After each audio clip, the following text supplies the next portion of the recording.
Bismillahirrahmanirrahim. Assalamualaikum warahmatullahi wabarakatuh. Waalaikumsalam. Innal hamdalillah nahmaduhu wa nasta'inuhu wa nastaghfiruh wa na'udzu billahi min shururi anfusina wa sayyiati a'malina. May yahdihillahu fala mudilla lahu ومن يضلل فلا هادي له أشهد أن لا إله إلا الله وحده لا شريك له وأشهد أن نبينا محمدا عبده ورسوله لا نبي بعده اللهم صل وسلم على نبينا محمد وعلى آله وصحبه ومن تبعهم بإحسان إلى يوم القيامة أما بعد قال الله تعالى في القرآن الكريم يا أيها الذين آمنوا اتقوا الله حق تقاته ولا تموتن إلا وأنتم مسلمون. Alhamdulillah para hadirin kaum muslimin muslimat yang dirahmati Allah Ta'ala, puji dan syukur kepadanya atas segala limpahan nikmatnya kepada kita, terutama sekali nikmat iman, Islam, dan sehat afiat. Hari ini hari Sabtu terakhir di bulan Syawal. Saya juga mengucapkan kepada Bapak Ibu, taqabbalallahu minna wa minkum, ja'alanallahu wa iyyakum minal aidin wal faizin, kull amin wa antum bi khair. Semoga senantiasa Allah menerima amal-amal kita di bulan suci Ramadan, menjadikan kita menjadi hamba yang terhapus dosa-dosanya serta sepanjang tahun dalam keadaan yang baik. Amin ya rabbal alamin. Para jemaah, kita teringat dengan ritual Ramadan, bagaimana umat Islam begitu semangatnya untuk menjalankan ibadah. Tetapi hakikatnya semua daripada ibadah kita itu, baik yang berupa sholat, puasa, tahajud, zakat, haji, berkurban, bahkan yang akan datang, semuanya itu harus bermuara pada akhlak yang mulia. Jadi tidak level lagi itu ada orang yang rajin ke masjid, tahajudnya jalan, baca Quran, tilawah jalan, tapi omongan masih nyakitin orang lain. Kalau dia berada di mana tempat, maka orang lain jadi tidak nyaman, ucapannya pun tidak jujur, nah, dan lain-lain daripada akhlak buruk yang tidak baik. Makanya akhlak mulia sebagai hasil puncak ibadah Ramadan semuanya. Nabi Muhammad dan para sahabat terdahulu tidak dilihat oleh orang-orang Yahudi dan Nasrani akan ibadah mereka. Yang dilihat apanya? Akhlaknya. Dan rata-rata orang-orang ini bisa masuk Islam karena melihat akhlak orang Islam, bukan melihat ibadahnya. Mana orang Yahudi melihat ibadah Nabi Muhammad yang kalau sholat tahajud satu salam atau satu rakaat bisa 5 juz, 6 juz, kaki sampai bengkak-bengkak.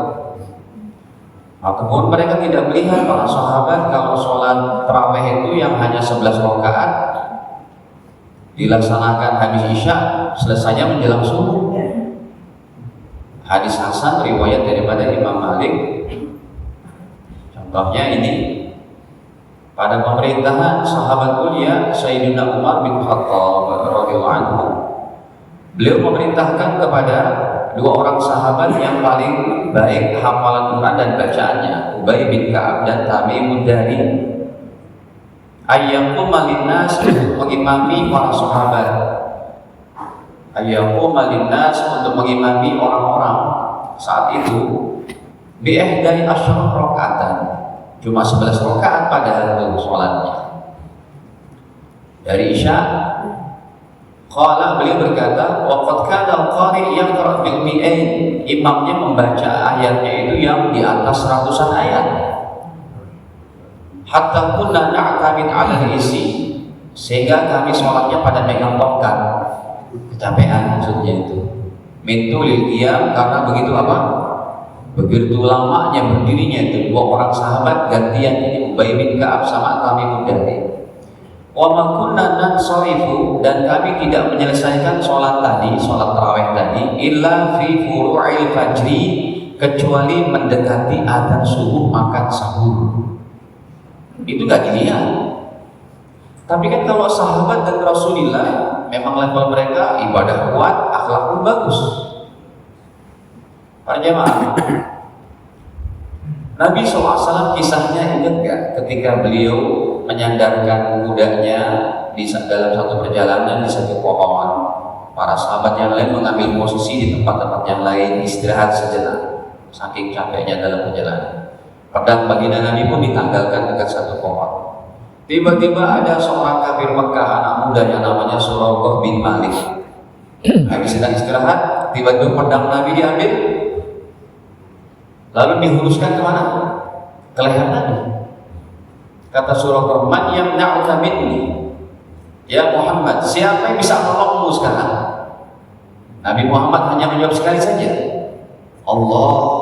Tiba-tiba pegangan pedangnya Suraqah bin Malik bergetar, jatuh dia. Setelah jatuh, yang ngambil siapa setelah itu? Rasul. Kata Rasul, kalau sekarang dihuruskan ke lehernya, kalau sekarang kamu, siapa yang bisa nolongmu? Tapi Rasul tidak membunuhnya. Dari situ Suraqah bin Malik bersyahadat, asyhadu an la ilaha illallah.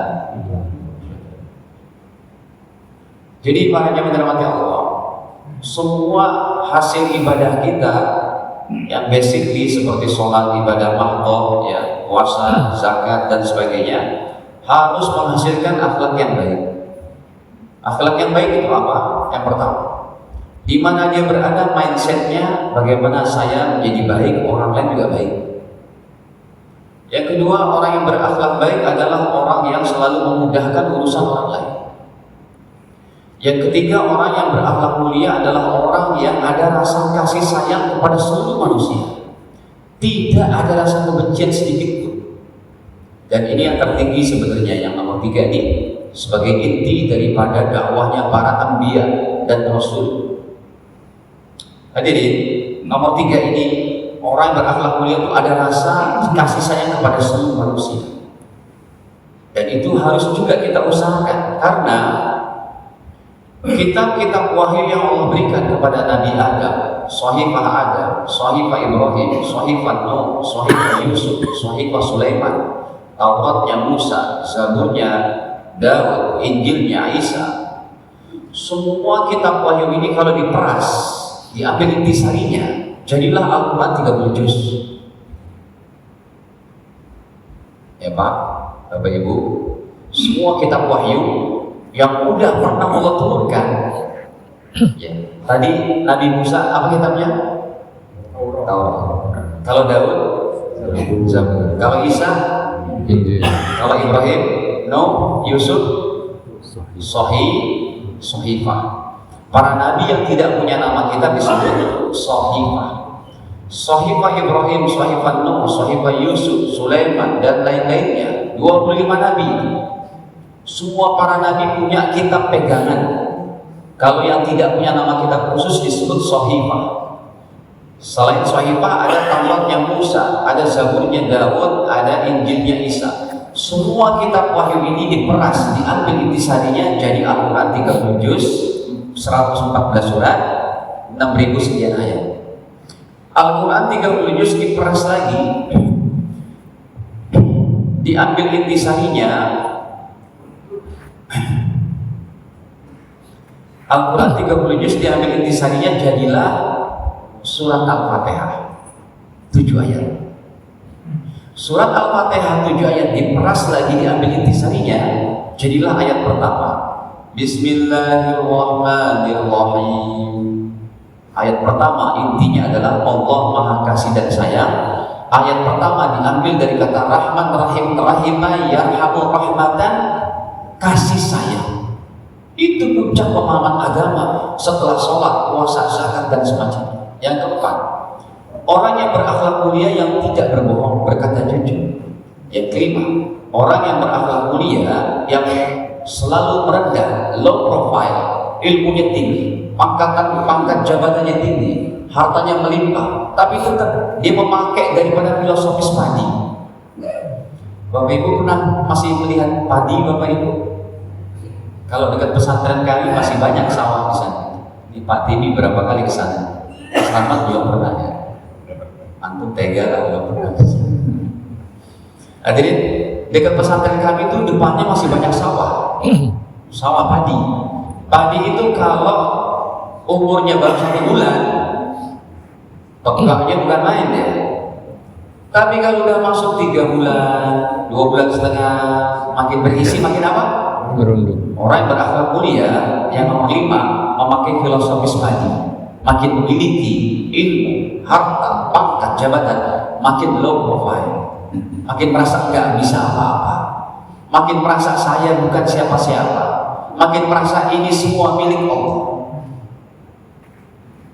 Yang keenam, orang yang berakhlak mulia selalu memudahkan urusan orang lain di mana saja dia berada.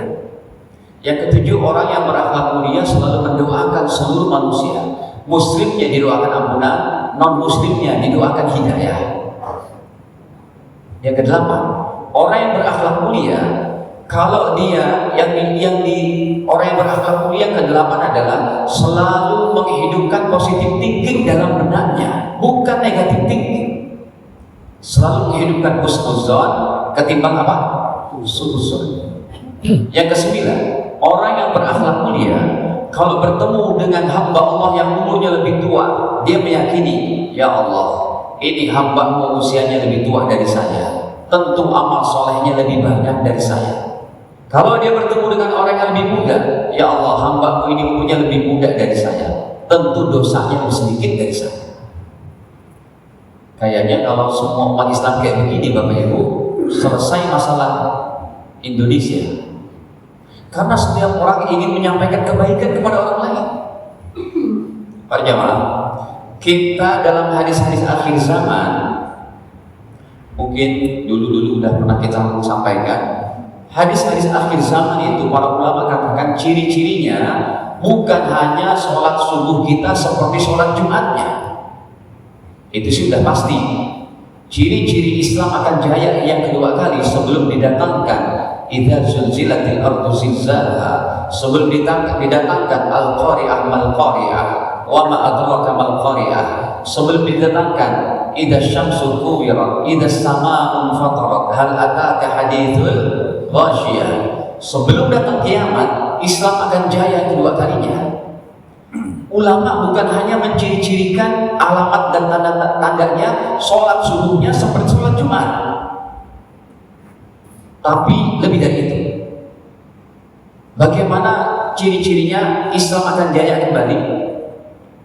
Di antaranya, kalau Bapak Ibu belanja, bang ini berapa bang? 9.000, uang Anda 10.000, Anda berkata, udah bang yang 1.000-nya ambil aja. Lalu si pedagangnya pun berusaha diam-diam untuk menambahkan.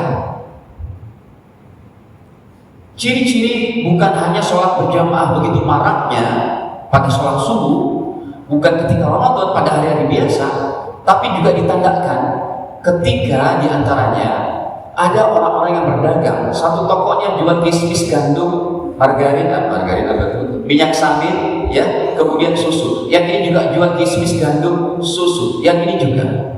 Ketika ada pelanggan datang ke toko yang pertama, tetapi dia dari pagi udah banyak pelanggannya, maka dia berkata, Pak, sekarang mau beli apa Pak? Saya mau beli korma Pak. Bapak bagaimana kalau belinya di sini saja? Di tetangga saya sebelah ini.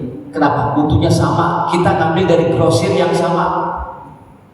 Kenapa begitu Pak? Karena dari pagi toko saya sudah banyak yang beli, sementara ini belum ada yang beli. Bapak ke situ aja ya. Kira-kira gimana? Kalau terjadi suasana kehidupan manusia kayak begitu, umat Islamnya tunggu udah deket kejayaan umat Islam yang tunggalkan. Wallahu a'lam kita masih hidup ataupun tidak. Jadi saya bawakan dulu ayatnya ini. Makanya Nabi dipuji habis oleh Allah Ta'ala, ya, dan Allah memuji Nabi, dan Nabi punya solahiyat jiwa rohani yang kuat, ya. Tapi memang sudah setelannya begitu. Contohnya dalam Al-Ahzab, kalau kita kan dipuji Pak, takutnya apa? Kepala kita apa? Kalau sudah besar gimana? Susah kecilinnya itu, ya. Sehingga lupa apa? Lupa daratan, ingatnya lautan.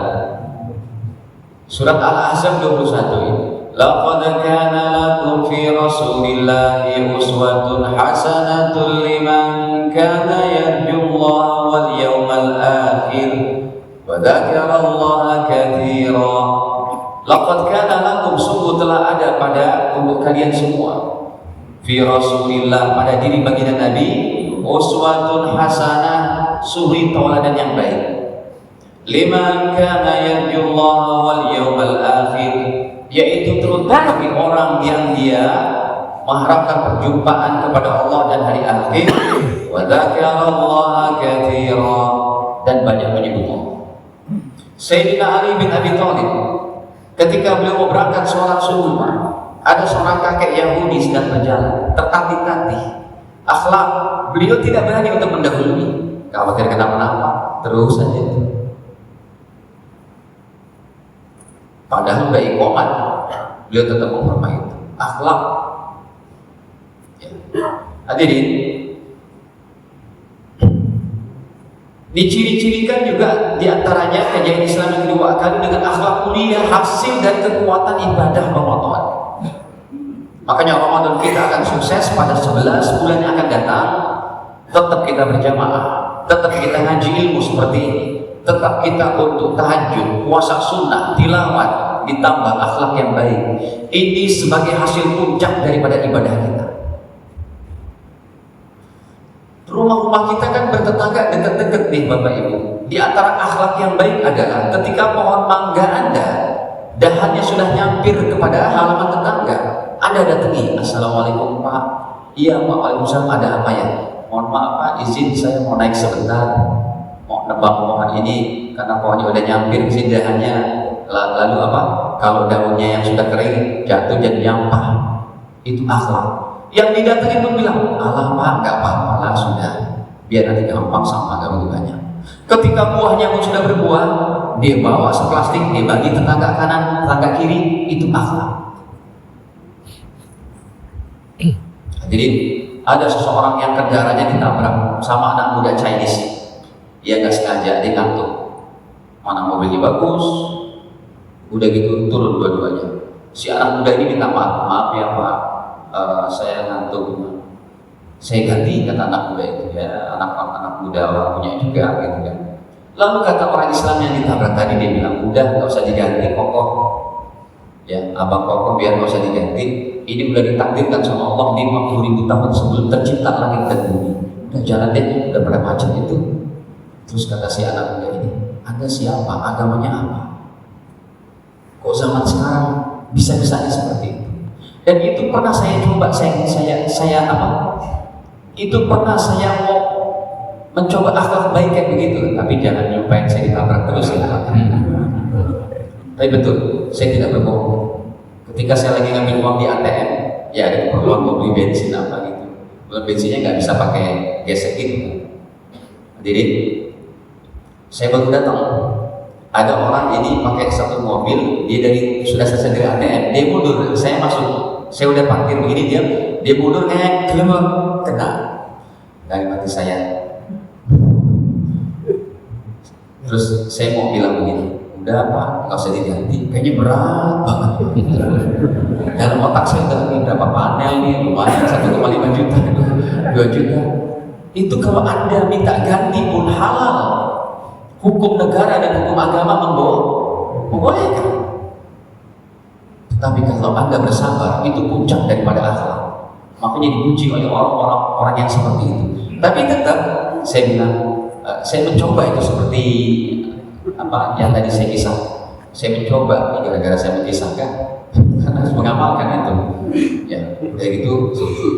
Mana Pak? Ya udah Bang, nggak usah diganti Bang, udah jalan aja. Pas saya ngambil uang KTM, kayak kepala saya kelingan gitu, mikir gitu. Kayak belum, ya Allah. Itu akhlak. Itu maksudnya akhlak tertinggi. Coba dilihat ayatnya. Dalam surat An-Nahl, surat ke-16, pada ayat ke-126, udah akhir-akhir itu dari 128 ayat. Surat An-Nahl kan 128. Ya, pada ayat kedua 126-nya, fa'in wa in aqabtum fa'aqibu. Kalau kalian diapa-apain, bahasa bebasnya gitu kan. Fa'aqibu bimisli ma uqibtum bi. Boleh kalian balas sesuai dengan perbuatan mereka, boleh minta ganti. Tapi wala in sabartum, kalau kalian bersabar, lahu khairul lisabirin. Ini adalah terbaik untuk orang-orang bersabar. Bapak Ibu tahu nggak, di dalam surga pahala yang tidak habis-habisnya dan tidak bisa dihitung, itu siapa? Orang bersabar. Surat Az-Zumar, Allah berfirman, innama yuwaffas sabiruna ajrahum bighairi hisab. Orang yang bersabar pada ketinggian akhlak itu pahalanya tanpa dihitung, nggak ada batasannya. Coba hadirin, kita tampilkan lagi bagaimana Allah memuji daripada akhlak baginda Nabi dalam surat Al-Qalam. Nun wal qalami wa ma yasturun ma anta bi ni'mati rabbika bimajnun wa inna laka la'ajran ghayra mamnun. Ayat keempatnya, wa innaka la'ala khuluqin 'adzim. Dan sesungguhnya engkau wahai baginda Nabi dalam keadaan ketinggian keluhuran akhlak yang mulia. Para jemaah, kita tampilkan satu hadis dulu sebelum saya masuk pada poin-poinnya. Nabi pernah bercerita, kapan kejadian ini bisa terjadi lagi Pak? Ini kedua orang ini ribut untuk saling memuliakan, untuk bukan mengambil, untuk memberi. Ribut untuk memberi. Hadis ini riwayat Imam Bukhari, nomornya pada 3285. Baginda bercerita, qala Nabi sallallahu alaihi wasallam. Apa kata Nabi? Ishtara rajulun min rajulin aqaran lah. Ada dua orang, yang satu menjual tanah, yang satu membeli tanah. Fawajadal rajul alladhi ishtara al-aqal fi aqarihi. Maka ketika, ya kalau zaman kita kan akad jual beli udah selesai itu, ya ada AJB, BJB, mungkin depan notaris, transfer udah pun, sertifikat udah diserahkan. Pembeli tanah yang membeli tanah ini akhirnya ketika dia mengolah tanahnya, mungkin lagi gali-gali gitu-gitu dan macam-macam, kata Rasul, jaratan fiha dhahab, dia mendapatkan sebongkah emas. Waduh, emas gini Pak, mana emas sekarang harganya 2 juta tuh. Betul, 1 gramnya segini kurang lebih 5 kilogram lah ya. Kalau kita angkat barbel itu ya berarti 5 kilogram segini kan. Olahraga terbaik itu bukan cuma kardio kayak berjalan ataupun naik sepeda, termasuk untuk otot-otot kita itu supaya saturasi oksigennya tetap baik gitu ya. Nah hadirin, kurang lebih 5 kilogram. Lihat, ini akhlak siapa? Hasil kekuatan ibadah, sujud rukuhnya menghasilkan akhlak yang mulia. Faqala lahu alladhi ishtara al-aqar khudh dhahaba.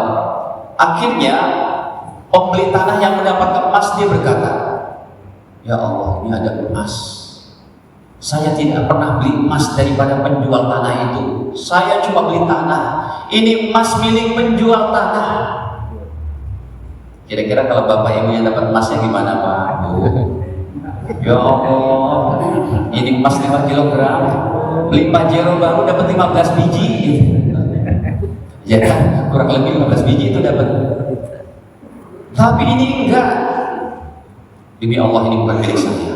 Dia masukin, dia bersihin, dia masukin kantong. Singkat cerita, dia datang kepada penjual tanah kemarin. Tok tok tok, assalamualaikum, waalaikumsalam bapak.